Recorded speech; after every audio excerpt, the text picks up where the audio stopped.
Dampak pasar bebas terhadap Indonesia. Pasar bebas atau liberalisasi perdagangan mengacu pada kebijakan yang mendorong penghapusan hambatan perdagangan seperti tarif, kuota impor, dan aturan-aturan yang menghambat perdagangan internasional. Pasar bebas memiliki berbagai dampak terhadap Indonesia, baik positif maupun negatif. Dampaknya tergantung pada berbagai faktor, termasuk sejauh mana Indonesia dapat mengelola dan memanfaatkan peluang serta mengatasi tantangan yang muncul. Berikut adalah beberapa dampak pasar bebas terhadap Indonesia. Dampak positif. 1. Peningkatan akses ke pasar global. Indonesia dapat mengakses pasar global dengan lebih mudah, membuka peluang ekspor produk-produknya ke negara-negara lain. 2. Peningkatan investasi asing. Pasar bebas dapat meningkatkan minat investor asing untuk berinvestasi di Indonesia. Hal ini dapat menciptakan lapangan kerja dan mendorong pertumbuhan ekonomi. 3. Peningkatan persaingan. Persaingan yang lebih besar dapat mendorong efisiensi dan inovasi dalam berbagai sektor ekonomi Indonesia, yang pada akhirnya dapat menguntungkan konsumen melalui peningkatan kualitas dan harga yang lebih rendah.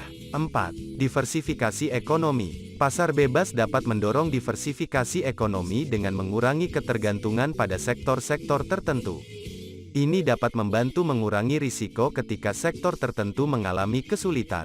Dampak negatif. 1. Tantangan persaingan. Peningkatan persaingan juga dapat menjadi tantangan bagi sektor-sektor yang belum siap bersaing secara global, yang dapat mengakibatkan penurunan produksi dan pekerjaan. 2. Ketergantungan pada ekspor. Bergantung terlalu banyak pada ekspor ke pasar luar negeri dapat meningkatkan risiko ekonomi saat terjadi gangguan dalam pasar global. 3. Ketidaksetaraan ekonomi. Terkadang, pasar bebas dapat meningkatkan ketidaksetaraan ekonomi jika manfaatnya tidak tersebar merata di seluruh masyarakat. 4. Tantangan lingkungan.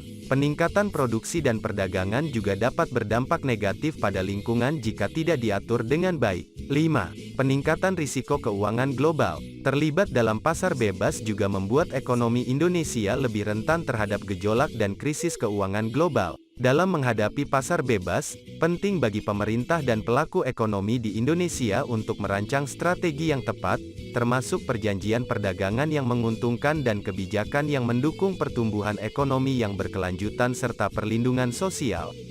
Hal ini penting untuk memaksimalkan manfaat dari pasar bebas sambil mengurangi dampak negatif yang mungkin terjadi.